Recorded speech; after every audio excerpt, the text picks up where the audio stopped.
समूह बंद इधर पे देखिए। आज हम लोग पढ़ेंगे, क्लास में लास्ट हुआ था यहाँ। आज पढ़ेंगे हम लोग प्रियम्बल के बारे में। प्रियम्बल क्या है? प्रस्तावना। हम लोग बोल सकते हैं कि प्रियम्बल मतलब होता है समरी ऑफ द कॉन्स्टिट्यूशन।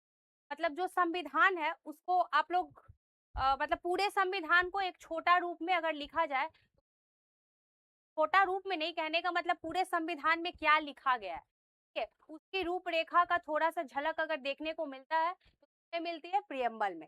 आप लोग को मैं उस दिन बताई थी ना कि देखना अपने अपने किताब में, है ना? है कि नहीं है? फर्स्ट पेज में ही लिखा हुआ है।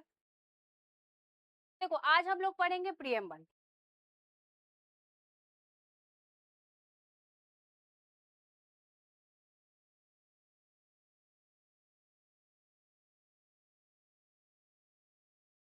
आइडियल्स एंड, देखो बोल रहा है कि प्रस्तावना है क्या? भारतीय संविधान की प्रस्तावना संविधान के मूल आदर्शों सिद्धांतों को बताती है। तो बताती है कि भारत किस प्रकार का राष्ट्र बनाना चाहता है।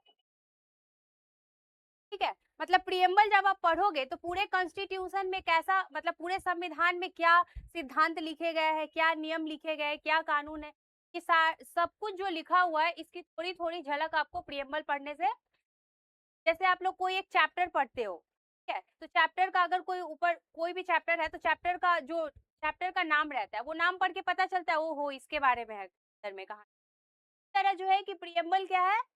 प्रियम्बल जो है वो कॉन्स्टिट्यूशन का एक बोल सकते हो कि एक मतलब समरी है, उसको पढ़ के अंदर में क्या लिखा है आप समझ। चलो देखो यार, ऑब्जेक्टिव रिसोल्यूशन क्या है? देखो ऑब्जेक्टिव रिसोल्यूशन क्या था? 13 दिसंबर 1946 में ये पंडित जवाहरलाल नेहरू जो है इसको लेके आए थे संविधान सभा में, जो कंस्टिट्यूएंट असेंबली था उसमें ये लेके आए थे। क्या लिखा गया था? ये एक प्रस्ताव था, प्रस्ताव मतलब रिसोल्यूशन, संविधान सभा में इसको लाया गया था। अब देखिए यहाँ पे कब लाया गया था? 13 दिसंबर 1946। शॉर्ट क्वेश्चन में आ सकता है। बाद में संविधान निर्माताओं ने प्रस्ताव की भावना में शामिल किया। बाद में जो ऑब्जेक्टिव रिसोल्यूशन बनाया था, इसी को जो है जो हमारा कॉन्स्टिट्यूशन बनता है, प्रियम्बल बनता है, उसमें इसको शामिल किया जाता है। अब देखो यहाँ पे लिखा है significance of the objective resolution. ये जो ऑब्जेक्टिव रिसोल्यूशन क्या था? ये एक प्रस्ताव था। इसका क्या उद्देश्य?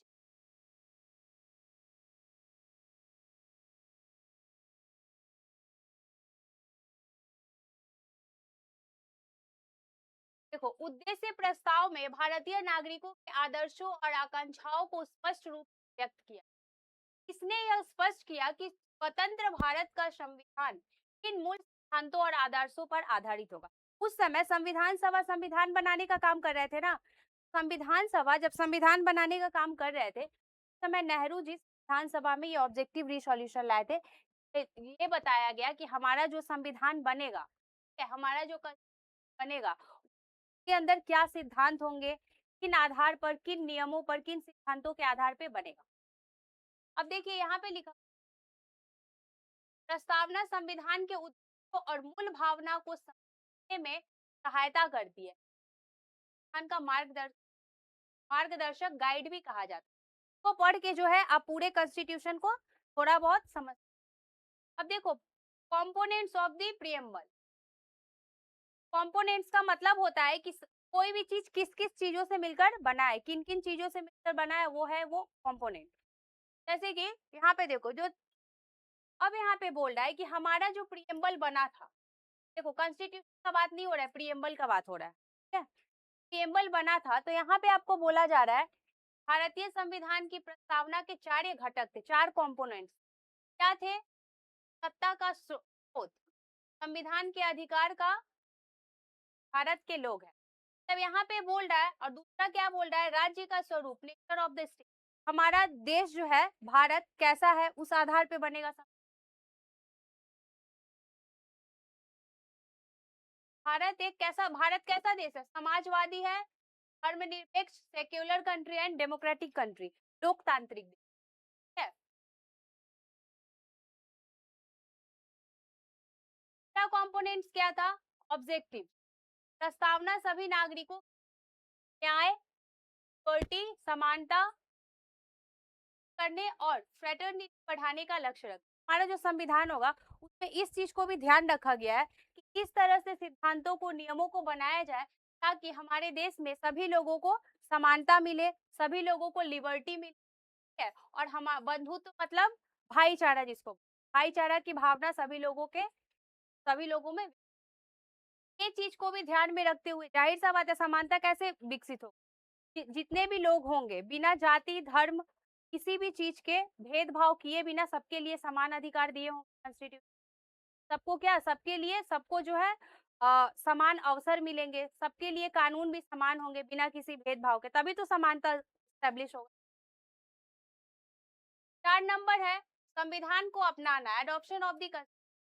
भारत के लोगों ने 26 जनवरी 1950 को इस पर अधिनियमित और आत्मर्पित आत्मा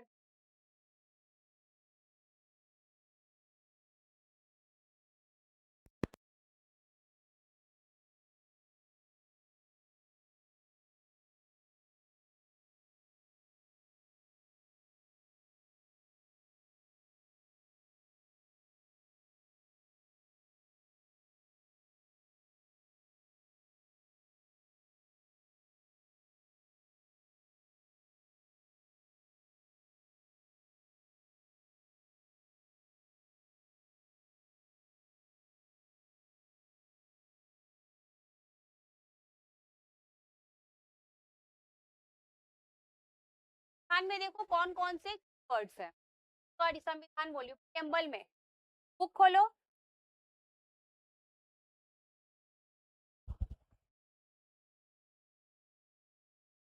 हाँ, वो अपने बुक में देखो।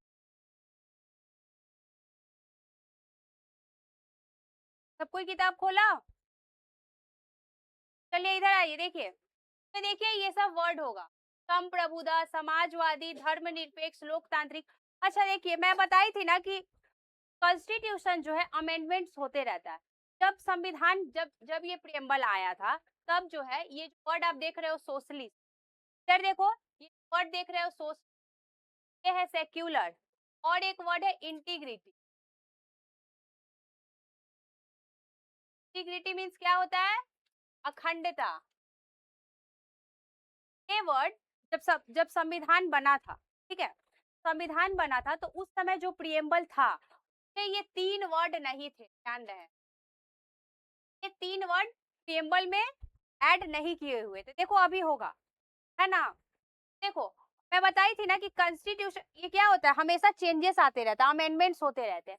तो 42वां जो संशोधन अधिनियम था, 42वां संविधान संशोधन, मतलब 42वें बार जब संविधान में संशोधन किया गया था, आपका साल था 1926 है।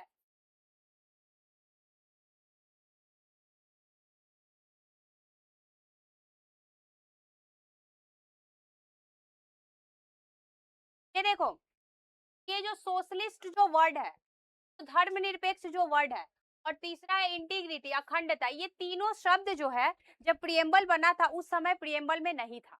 ये वर्ड कब जोड़ा गया था प्रियम्बल में? 1976 में 42वां संशोधन अधिनियम, मतलब 42वें बार जब संविधान में संशोधन किया गया, तब ये तीनों वर्ड जो है प्रियम्बल में जोड़े गए। ठीक है, ये शॉर्ट क्वेश्चन में पूछ सकता है कि कौन कौन से 3 वर्ड 42वें किस टाइम पे जोड़े गए थे, या ये पूछ सकता है कि 42वां संशोधन कब हुआ था, 1917। ओके, अब आ जाते हैं। चलो देखो, सोवरेनिटी क्या है? संप्रभुता। भारत एक पूर्णतः स्वतंत्र राष्ट्र है, वह अपने आंतरिक और बाहरी मामलों में स्वयं निर्णय लेने के लिए स्वतंत्र है। मैं ये पढ़ाई थी ना, संप्रभुता क्या है? जब किसी देश के पास राइट्स होता है कि वो अपने आंतरिक मामलों में निर्णय खुद ले सकता है, कोई बाहरी पावर या कोई बाहरी कंट्री आके इंटरफेयर नहीं करेंगे, तो हम लोग बोलते हैं वो जो पावर होता है डिसीजन लेने का, लोग बोलते हैं संप्रभुता। या फिर वो आंतरिक संप्रभुता हो या फिर बाहरी संप्रभुता। बाहरी संप्रभुता मतलब कौन से देश से हमारा तो फॉरेन पॉलिसी वगैरह जो भी है वो सब होगा, फिर हमारे देश के अंदर क्या निर्णय लेने हैं, क्या करने हैं, वो हम लोग खुद डिसीजन लेते हैं, तो यही है संप्रभुता। यहाँ पे बोला गया है, कीवर्ड्स क्या है देखना, आप प्रिएम्बल में लिखा होगा सोवरेन। तो हमारा जो कंट्री क्या है, सोवरेन कंट्री है, क्या है, समाजवादी। भारत का उद्देश्य आर्थिक और सामाजिक असमानताओं को, देखो समाजवादी का मतलब क्या होता है, समाजवादी का मतलब होता है समाज में जो भी रिसोर्सेस है, जो भी संसाधन है, जो भी अवसर लोगों को मिल रहा है, वो सभी को समान रूप से है। एजुकेशन राइट्स आपको दिया जा रहा है, तो जितने भी नागरिक है भारत में सबको दिया जाना चाहिए। इसी को हम लोग बोलते हैं समाजवादी का मतलब ही होता है कि समाज में जितने लोग हैं सबको इक्वल ट्रीटमेंट है, जो भी अवसर मिले सबको समान रूप से मिले, जो भी फायदा मिले सबको इक्वली तो बोलते हैं। तो हमारे प्रियम्बल में ये भी वर्ड है, धर्मनिरपेक्ष। सबको ही पता है कि India is a secular country, यहाँ पे बहुत सारे धर्म के लोग मिलते हैं, तो यहाँ पे सभी धर्मों का सम्मान करना है, मतलब सभी लोग एक दूसरे के धर्म का सम्मान करेंगे। और हमारा संविधान भी तो बनाया गया है, हमारा संविधान किसी धर्म और जाति और सबके आधार पे जो है भेदभाव नहीं करता है। अब देखो क्या है लोकतांत्रिक, India is also a democratic country, मतलब यहाँ पे ऑफ लॉ, मतलब डेमोक्रेटिक का मतलब होता है जहाँ पे जनता जो है खुद से अपने लिए सरकार को चुनती, तो वोट देते हैं ना, वही तो है डेमोक्रेसी। लोकतांत्रिक वर्ड प्रियम्बल में दिया।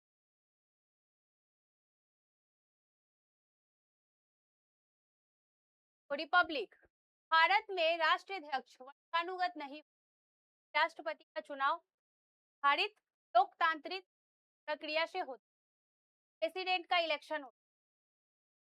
फिर है नेक्स्ट जस्टिस, तो हमारे प्रियम्बल में आपको जस्टिस के बारे में भी, जस्टिस वर्ड भी देखने को, यहाँ पे सावना सभी नागरिकों को सामाजिक, आर्थिक और राजनीतिक न्याय प्रदान करने का कार्य करती है। ठीक है, क्लियर हुआ इतने दूर।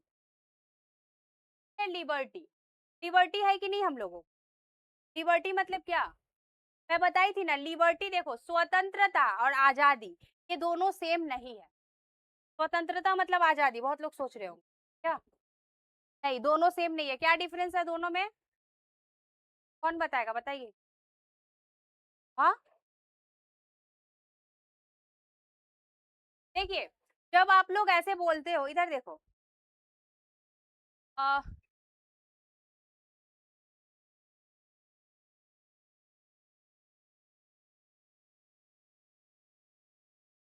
ये जो छोटा छोटा वर्ड है, एक एक वर्ड, इसका मतलब समझा करो, वरना बुक पढ़ोगे तो फिर वहां पे कंफ्यूजन। आजादी और स्वतंत्रता में क्या अंतर है, आजादी का मतलब होता है जिसमें कोई लिमिटेशंस, मतलब कोई रेस्ट्रिक्शंस ना हो, और स्वतंत्रता का मतलब होता है जैसे कि देखो, जैसे आप बोलते हो कि ये मेरा लिबर्टी है, ठीक है, तो लिबर्टी मतलब क्या, जैसे कि आपके साथ अगर कुछ गलत हो रहा है तो आप उसके खिलाफ आवाज उठा सकते हो। ठीक है, मान लो कि आपका कोई दोस्त है वो आपको मार दिया या कुछ भी, तो आप पुलिस में जाके कंप्लेन लिखवा सकते हो। आपका राइट्स बनता है कि आपके साथ गलत हुआ है तो आप न्याय की मांग कर सकते हो। ठीक है, ये हुआ आपका लिबर्टी। लेकिन संविधान आपको ये राइट्स नहीं देता कि वो मारा तो बदले में आप उसका जान ले लो, ये राइट्स देता है। लेकिन अगर कोई गुस्से में आके अगर ये कर लेता है तो उसको बोलते हैं तब आजादी। ठीक है, उसको लिबर्टी नहीं, लिबर्टी होता है कि जहाँ पे कुछ मतलब अपन खुद के लिए बोलना है लेकिन दूसरों को हार्म ना पहुंचाना है, मतलब कि यहाँ पे कुछ है आपको प्रतिबंध लगाए हुए हैं। जैसे कि आपको कोई मारता है तो आप बदले में उसकी जान नहीं ले सकते, अगर लेते हैं तो आपको फिर पनिशमेंट। ठीक है, तो ये जो है आपको बोलने का अधिकार है, न्याय मांगने का अधिकार है, लेकिन आप कानून के विरोध में जाके, कानून के विरुद्ध जाके आप किसी का खून कर दोगे तो फिर वो लिबर्टी नहीं, तब आप क्या किए, आजादी को एंजॉय कर रहे हो, तो हम लोग बोलते हैं आजादी। तो क्लियर हुआ दोनों वर्ड में, आजादी का मतलब होता है कि आपको जो मर्जी वो कर सकते हो, कहाँ जाना है, जिसको जो करना है, को मार भी सकते हो, उसको बोलते हैं आजादी। लेकिन स्वतंत्रता बोलता है कि इसमें कुछ प्रतिबंध है, मतलब कुछ ये है, आप ऐसा नहीं कि आप किसी का जान ले लोगे, ऐसा भी नहीं। दोनों वर्ड में क्लियर हुआ, ये समझ में आया। तो हमारा संविधान हमें क्या देता है, प्रिएम्बल में देखना ये लिबर्टी वर्ड भी ऐड किया हुआ है। अब आजादी वर्ड ऐड कर देगा तो थोड़े से झगड़े होंगे तो सब क्या करेंगे, एक दूसरे के दुश्मन बन जाएंगे, जान ले लेंगे। हाँ है, लेकिन मैं दोनों वर्ड का मतलब समझाई। ठीक है, अब देखो हो गया, नेक्स्ट है इक्वेलिटी। जाहिर सा बात है प्रिएम्बल में इक्वालिटी वर्ड है और सही में इक्वालिटी है कि नहीं है? ऐसा है क्या कि संविधान अगर मान लीजिए किसी एक धर्म के लोगों को बोलता है कि आपको एजुकेशन राइट्स है तो दूसरे, ऐसा कुछ है? नहीं है, सबको इक्वल राइट्स मिले हैं, इक्वल अपॉर्चुनिटी है सबको। हमारा संविधान हमें क्या देता है? इक्वालिटी, समानता भी प्रदान करता है, इसलिए हमारे संविधान के प्रिएम्बल में इक्वालिटी वर्ड भी देखने को पढ़ने से ही पता चलेगा कि अंदर में जो भी संविधान लिखे होंगे, प्रावधान कानून होंगे, तो सब जो है समानता को मतलब समानता को मेंटेन करा जा सके उस आधार पे बनाए होंगे, कहीं पे किसी लोग के साथ भेदभाव ना हो। देखो, नेक्स्ट है भाईचारा, फ्रेटर्निटी। भाईचारे का अर्थ बंधुत्व की भावना या नागरिकों की गरिमा, एकता और अखंडता को बनाए रखने में सहायता करता है। ये किसी को समझाने की जरूरत नहीं है, पता है ना?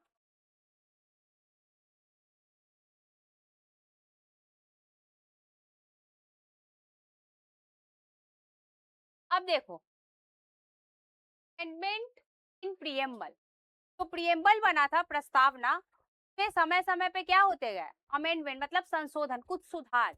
जैसे लगा कि नहीं नहीं, जैसे कि मैं बताई ना कि 1976 में तो वो 42वां संशोधन हुआ था, उसमें लगा था कि ये 3 वर्ड होने चाहिए, तो 3 वर्ड जोड़ा गया, तो जब जब उसमें संशोधन करने की जरूरत पड़ी तब तब संशोधन किया गया, उसको बोलते हैं अमेंडमेंट। यहाँ पे आप देखो, तो मैं बताई थी वही लिखा हुआ है कि 1976 के 42वें संविधान संशोधन अधिनियम द्वारा प्रस्तावना में महत्वपूर्ण परिवर्तन किए गए, कुछ चेंजेस लाए गए। क्या चेंजेस मैं पहले ही बता चुकी हूँ, सेक्युलर एंड इंटीग्रिटी वर्ड जो है ऐड किया गया। के द्वारा प्रस्तावना में भारत के समाजवादी, धर्मनिरपेक्ष, लोकतांत्रिक गणराज्य के स्वरूप को अधिक स्पष्ट किया गया, साथ ही राष्ट्र की एकता और अखंडता पर इस जोर। मुझे नहीं लगता ये बताने की जरूरत है, पहले ही मैं एक्सप्लेन। नेक्स्ट देखो,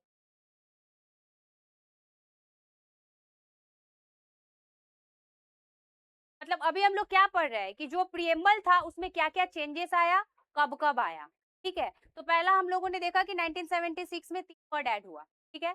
अब दूसरा क्या चेंजेस आया? सर्वोच्च न्यायालय द्वारा प्रस्तावना की व्याख्या, भाई सर्वोच्च न्यायालय ने केशवानंदा भारती के 1973 पता कहा, प्रस्तावना संविधान का एक हिस्सा है और इसमें संविधान के मूल आदर्शों की झलक मिलती है। प्रस्तावना को संविधान की व्याख्या में मार्गदर्शक के रूप में उपयोग किया जा सकता है, हालांकि संविधान के मूल ढांचे नष्ट नहीं किया जा सकता। ये प्रस्तावना संविधान की मूल भावना और उद्देश्य।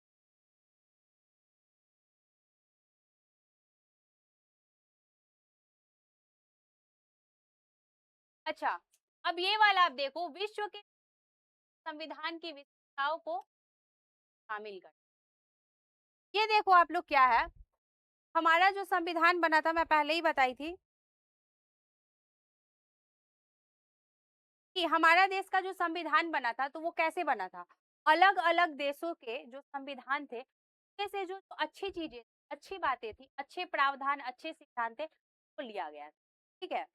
बताई थी कि ब्रिटेन हो गया, कनाडा हो गया, अमेरिका हो गया, इन सब देशों का जो संविधान था, इन संविधानों में जो अच्छे सिद्धांत और प्रावधान थे सबको लिया गया था और उसको मिला के भारतीय संविधान को। तो भारतीय संविधान को बनाने में कौन कौन से देश का मतलब कौन कौन से देशों से प्रावधान किए गए थे, याद है? तो इसमें हम लोग वो देख लेंगे, इनकॉर्पोरेटिंग कॉन्स्टिट्यूशन। देखिए, फिर इसको मैं एक चार्ट में भी बनाई हूँ, वो वाला आप लोग देख लेना, इजी। भारतीय संविधान विश्व का सबसे बड़ा लिखित संविधान। पता है आप लोग को हमारा कॉन्स्टिट्यूशन क्या है? ब्रिटेन जैसा अनरिटेन है, ब्रिटेन कॉन्स्टिट्यूशन पहले ही संविधान निर्माताओं ने विभिन्न देशों के संविधानों की अच्छी और उपयोगिताओं को भारतीय परिस्थितियों के अनुसार अपनाया। हमारे देश का जो कंडीशन था उसमें अगर किसी देश का संविधान का अगर कोई जो प्रावधान है, कोई जो नियम है, अगर अच्छा लगा कि हमारे देश के लिए वो सही है तो वह ले लिया गया था, ठीक है? अब देखो, इसी कारण भारतीय संविधान बहुत विस्तृत है, मतलब बहुत बड़ा है भारत का संविधान। प्रारंभ में इसमें 395 धाराएं, इधर देखो 395 धाराएं, 22 भाग और 8 अनुसूचियां थी। फिर थोड़ा आ जाना, इधर देखो, थोड़ा ध्यान से देखना, बात नहीं करना कोई, बाद में मैं पूछूंगा आ पाएगा फिर देख। इधर देखो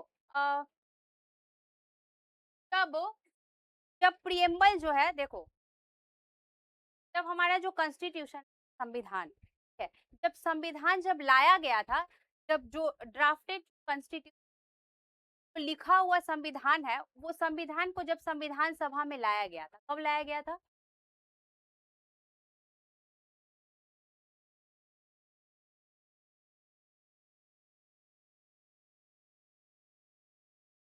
इधर देखो, देखो 1948 में जब पहली बार जो है, इधर देखो समय क्या था कि हमारा जो ये जो है ना, कितने आर्टिकल्स, शेड्यूल्स एंड पार्ट, समय देखो कितने आर्टिकल थे टोटल?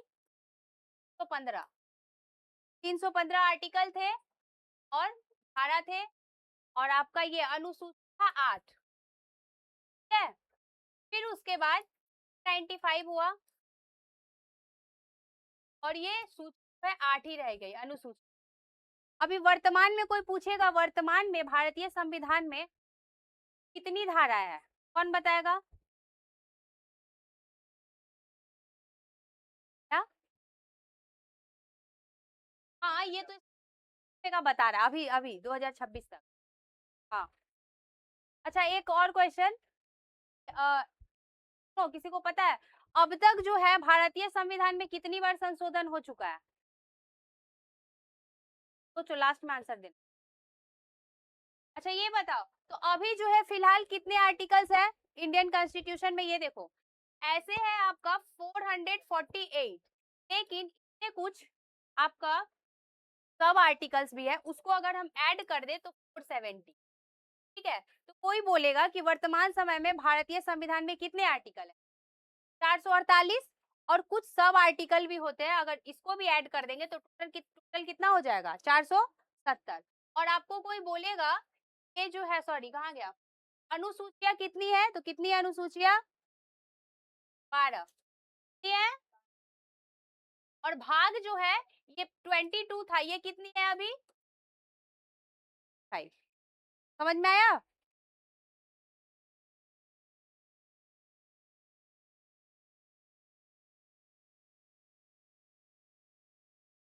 ये आपका जो दिखा रहा है 1949, ये जब संविधान जो बना था, तो जब संविधान को जब अडॉप्ट किया गया था, उस समय जो है आर्टिकल 395 था।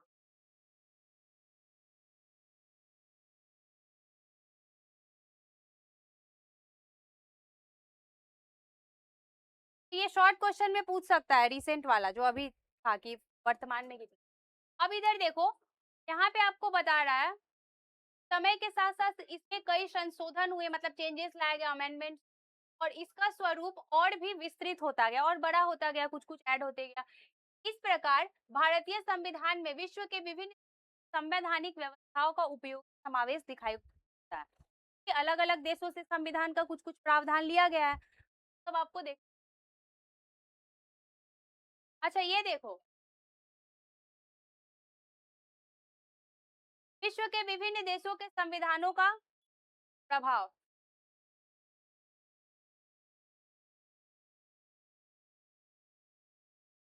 ये है, टाइम है।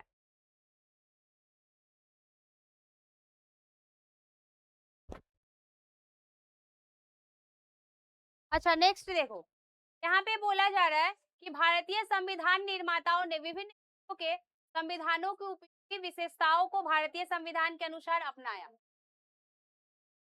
यहाँ पे आप लोग को क्या पढ़ना है, क्यों हंसी आ रहा है? क्या? जोर से बताइए, कहाँ पे? क्लास में जब रहो फोन साइलेंट कर। अच्छा अभी साइलेंट कर दो आप। अच्छा चलो इधर आओ, इधर पे ध्यान नहीं है, उस फोन में क्या बज रहा है, मतलब फोन का साउंड मेरे साउंड से ज्यादा आ रहा है ना, मेरे साउंड से कम साउंड आ रहा है, वो सुनाई दे रहा है, लेकिन मेरा बात सुनाई नहीं। ध्यान उस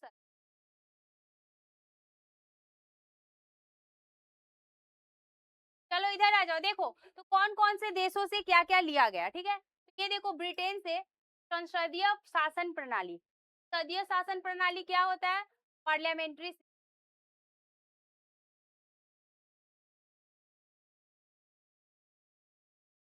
पार्लियामेंट्री सिस्टम क्या होता है?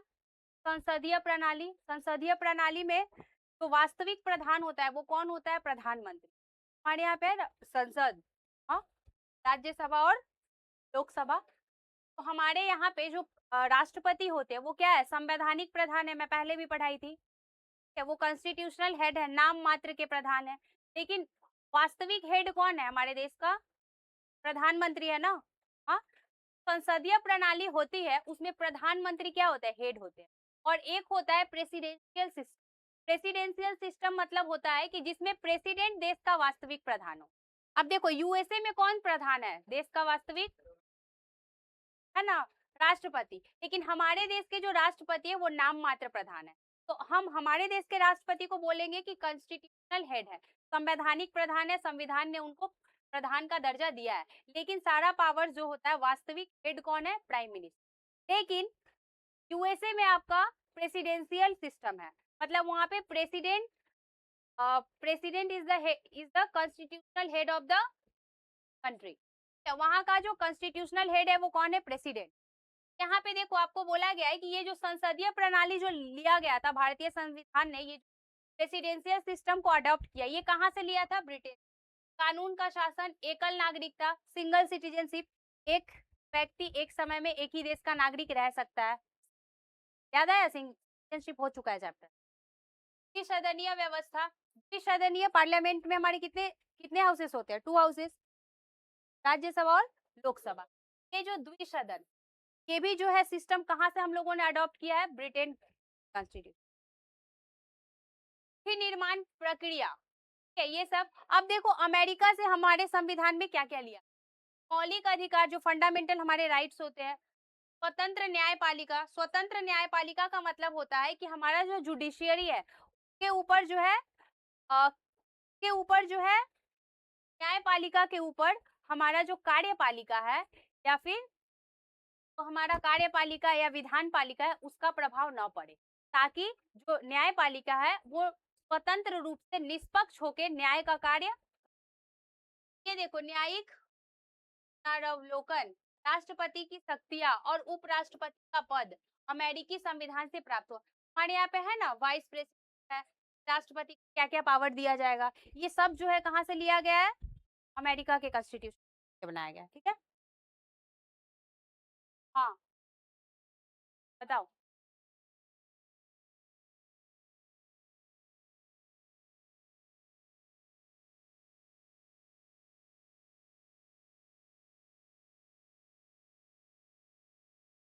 वो का नाम है। हाँ,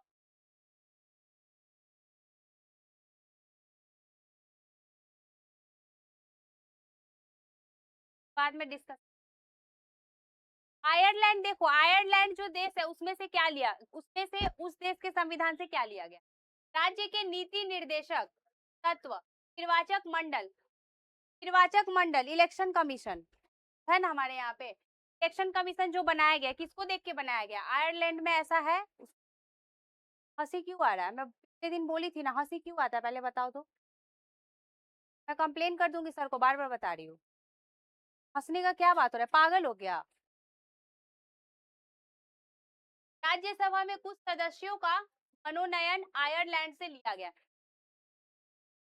देखो ऐसा होता है कि कुछ जो मेंबर होते हैं उनका इलेक्शन के थ्रू वोट देके उनको चुना जाता है, और कुछ कुछ होते हैं जिनको कौन मनोनीत किया जाता है। ये वाला जो सिस्टम है आयरलैंड से लिया गया। ऑस्ट्रेलिया से देखो क्या लिया गया है?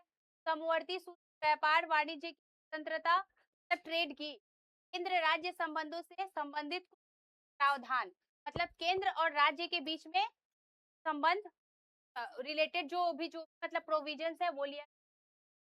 कनाडा से देखो, संघीय व्यवस्था, केंद्र को अधिक शक्तियां देना और राज्यपालों की कनाडा से प्रभावित है। अच्छा, राज्यपाल क्या होता है बताओ तो? हर राज्य में जैसे कि चीफ मिनिस्टर होते हैं तो राज्यपाल भी होता है ना, क्या है बताओ थोड़ा। हाँ, जैसे कि केंद्र में क्या होता है कि प्रधानमंत्री, जैसे कि कुछ भी जो है नियम या कुछ भी हो रहा है, क्या होता है 2 हाउसेस से पहले वो पास होते हैं बिल, और पास होने के बाद वो फिर कहाँ जाता है? प्रेसिडेंट के पास जाता है। वो जब साइन कर देते हैं तभी वो बिल जो है कानून बन, ठीक है? तभी वो बिल जो है रियली पास होता है। उस तरह से राज्य में भी जब राज्य सरकार जो होती है, जैसे भी करते हैं, हमारे जैसे कि केंद्र में जो है आपको बोल सकते हैं कि केंद्र में जो कॉन्स्टिट्यूशनल हेड है वो राष्ट्रपति है, ठीक उसी तरह हर एक राज्य में चीफ मिनिस्टर से भी ऊपर का पोस्ट होता है राज्यपाल, ठीक है? और कभी-कभी क्या होता है कि इसी चीज को क्या होता है कि राज्यपाल जो होता है ना वो केंद्र का होता है, ठीक है? केंद्र सरकार द्वारा ये किया जाता है। देखो क्या होता है कि जो राज्यपाल होता है वो केंद्र सरकार का होता है। तो होता क्या है कि कभी-कभी मान लो कि केंद्र में कोई दूसरा पार्टी है और किसी स्टेट में दूसरा पार्टी है।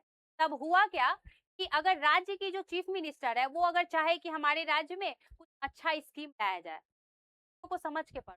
देखो, अगर सॉरी, सीएम अगर चाहे कि हम अपने राज्य में कुछ अच्छा सा स्कीम लाते हैं, ठीक है, लोगों के वेलफेयर के लिए। उस समय क्या होता है कि वो चाहेगी कि चलो भाई जनता को लाभ कराया जाए, जनता का भला भी होगा और जनता हमें वोट देंगी।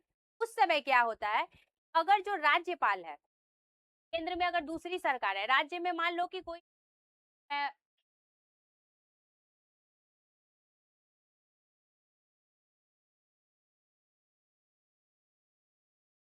राज्य में पार्टी बी है, केंद्र में पार्टी, राज्य सरकार चाहती है कि वेलफेयर स्कीम को लाया जाए राज्य में, ये जनता को भी लाभ होगी और जनता उनको वोट भी देंगे।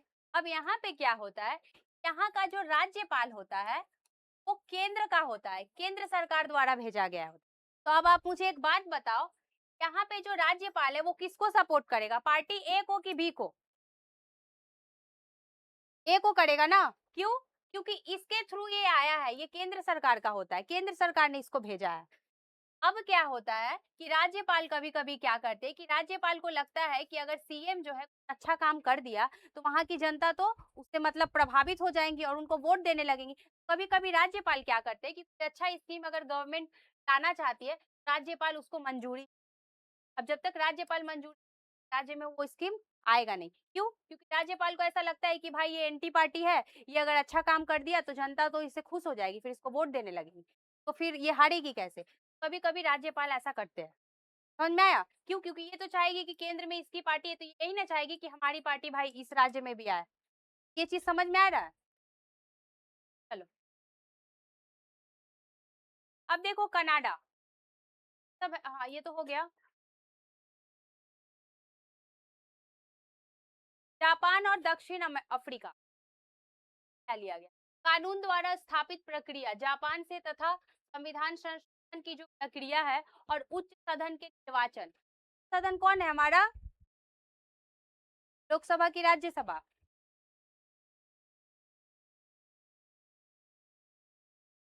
देखिए, फिर फ्रांस से क्या लिया गया? फ्रांस से स्वतंत्रता, लिबर्टी, इक्वालिटी, फ्रेटर्निटी और रिपब्लिक, ये वाला।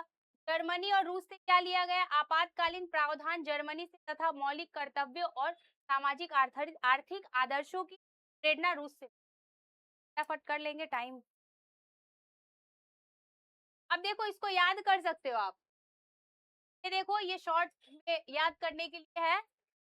ये जो पार्लियामेंट्री सिस्टम है, संसद प्रणाली, ब्रिटेन से लिया गया, अमेरिका से मौलिक अधिकार, आयरलैंड से, ऑस्ट्रेलिया से, कनाडा संघीय, जापान से कानून की प्रक्रिया, फ्रांस से स्वतंत्रता, समानता और बंधुत्व से आपातकाल। ये शॉर्ट में याद रखने का। अब थोड़ा ये वाला देख लो।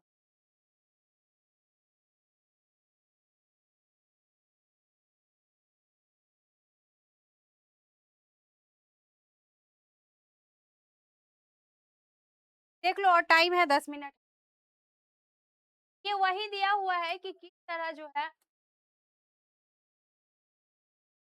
भारतीय संविधान के स्रोत, भारतीय संविधान कौन कौन से देश से लिया गया है और क्या क्या। तो अभी आपको एक एक करके पढ़ाई ना, उसी को यहाँ पे ऐसे चार्ट बना के दे दिया गया। देख लो जर्मनी से क्या लिया गया, अभी पढ़ाई ना आपातकालीन में वाला। देखो फ्रांस से, हाँ अभी अभी पढ़ाई की स्वतंत्रता, समानता और बंधुत्व फ्रांस से लिया गया है। चीज को यहाँ पे चार्ट बना के तो आप लोग देख लेना, नोट्स मिल जाएगा, नोट्स में क्या को पढ़ाने की जरूरत है, पढ़ लेना, वही सब है, बस यहाँ पे चार्ट में दे दिया है ताकि समझ।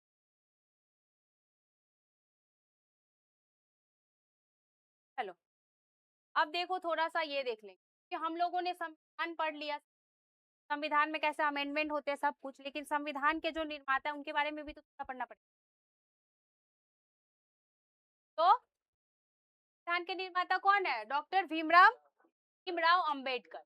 ये देखिए इनके बारे में थोड़ा सा देख लेंगे, इनका का क्या योगदान था।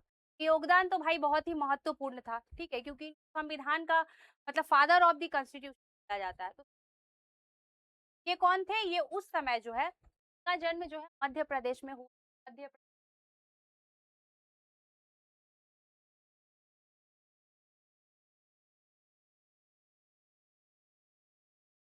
जगह पे इनका जन्म हुआ, ठीक है। तो इनको सबको ही जानता है, ठीक है।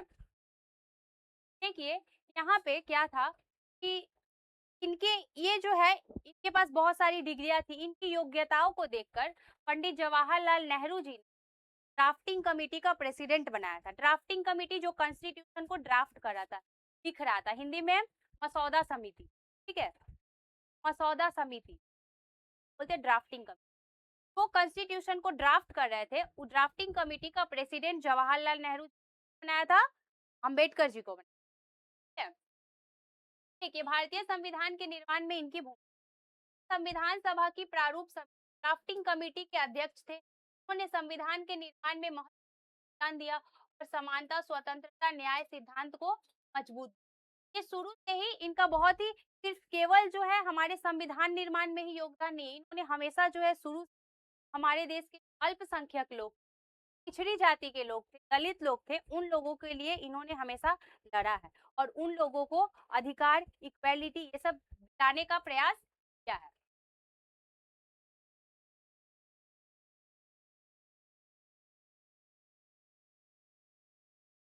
अब देखिए सामाजिक समानता के लिए संघर्ष, सामाजिक समानता के लिए भी बहुत कुछ, उन्होंने जाति व्यवस्था, छुआछूत का विरोध किया, दलित वर्गों के अधिकारों के लिए संघर्ष किया, अभी अभी बोली।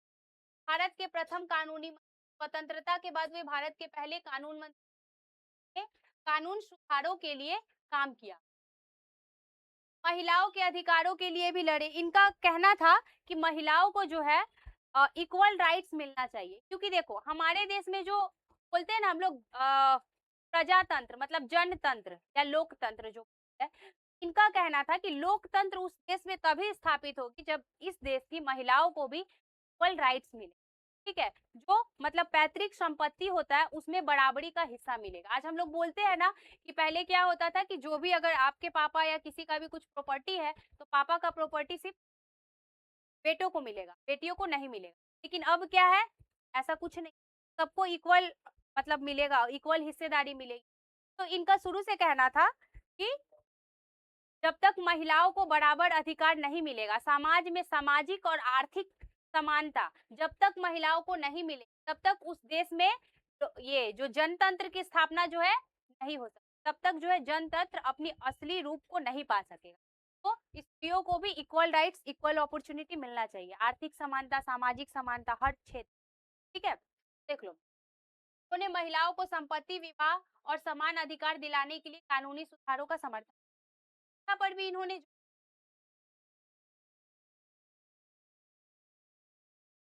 का मानना था कि शिक्षा सामाजिक और आर्थिक विकास का सबसे महत्वपूर्ण साधन है। उन्होंने लोगों को शिक्षित और जागरूक होने के लिए प्रेरित किया। नेक्स्ट है लोकतंत्र और मानव अधिकारों के समर्थक, ठीक है। इन्होंने जो है हमेशा लोकतंत्र को सपोर्ट किया है और ह्यूमन राइट्स को, जो मानव के अधिकार है उनको, उन्होंने लोकतंत्र, नागरिक स्वतंत्रता और सभी लोगों के लिए समान अधिकारों की वकालत की। उन्होंने हमेशा ही कहा है कि देश में लोकतंत्र स्थापित होना चाहिए। लोकतंत्र मतलब क्या? जहाँ पे रूल ऑफ लॉ हो, जनता खुद से अपने लिए सरकार को, और यहाँ पे है सभी नागरिक को क्या मिले? लिबर्टी मिले, सभी लोगों को इक्वल राइट्स मिले, इक्वल अपॉर्चुनिटी। तो समझ में आया सबको? तो आप लोगों को क्या करना है कि ये जितना आप लोग पढ़े हो, शॉर्ट क्वेश्चन आएगा एग्जाम में, तो उस हिसाब से जितने भी कोई भी महत्वपूर्ण साल दिए हुए हैं यार वो सब याद कर लेना है, ठीक है, कौन सा संविधान जो है, संविधान संशोधन कब हुआ, ये सब याद कर लेना है। ठीक है, जब पहली बार जो आया था प्रिएम्बल, ये कॉन्स्टिट्यूशन, तो उसमें कितने आर्टिकल थे, कितने आपका शेड्यूल्स थे, कितने पार्ट थे, वो सब पढ़ना है, शॉर्ट क्वेश्चन। अच्छा, मैं पूछी थी कि वर्तमान समय में अभी कितनी बार संशोधन हो चुका, कितनी बार हो चुका है, कोई नहीं बताएगा?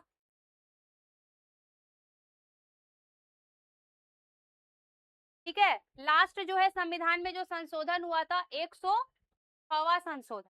ठीक है, शायद आपका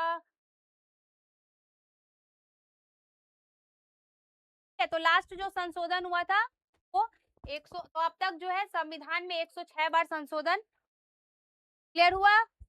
किसी को कोई डाउट है? चलो खत्म क्लास आज के लिए।